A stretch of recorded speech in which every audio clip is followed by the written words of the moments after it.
Hello, নেতা আমরা তো হাট দখল করে ফেলাইছি। গরুর হাট দখল দেছো?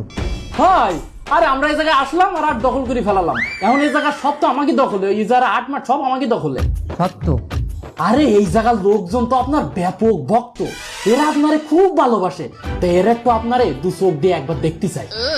এইটাই হইলে যে একজন নেতার বৈশিষ্ট্য। তোমাদের এইটা শিখতে হবে। আমি লোকেশন পাঠাই দিচ্ছি, আপনি শুধু ওই লোকেশন অনুযায়ী একবার চলে আসেন বস। হ্যাঁ, আমি আসতেছি। ওকে। হয় হয়, আসেন আসেন আসেন।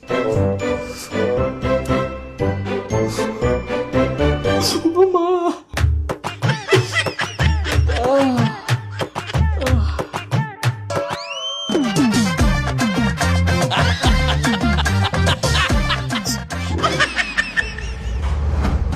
অসংখ্য ধন্যবাদ যে ফোন করে বসরে ডাইছিস, নাইতে যে বাটনটা দিতাম আমি তাইটি আর বাড়ি যাওয়া লাগতো না, বুঝতে পারিস? যাই হোক সেলিম, চলো ওকে বসরে আনতে যেতে হবে না, চলো রিসিভ করে নিয়ে আসি।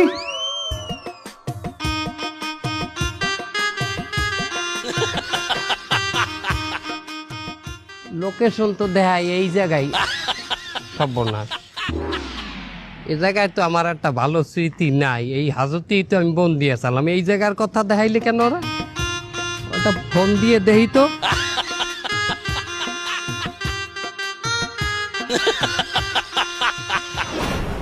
চলেন। চলেন মানি? ভিতরে চলেন, ভিতরে। কেন ভিতরে কেন? কি মনে হচ্ছেন আমারে? হ্যাঁ, কয়দিন হাজতে বন্দি হচ্ছি, যা তা ব্যবহার করছেন। আমি কি বাইরেও সেই মানুষ? আমি একটা পার্টির প্রেসিডেন্ট।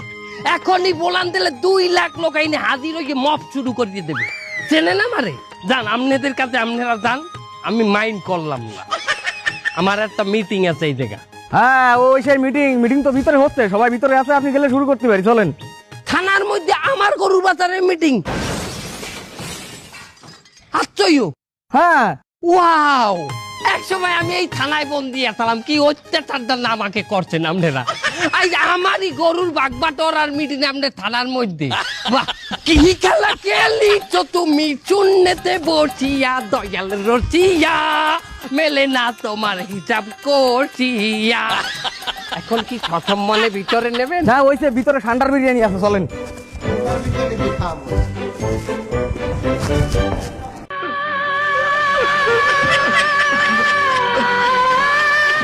তোরা এটা কোনো কাম করলি আমার লগে? আমারে এক ফির বলবি?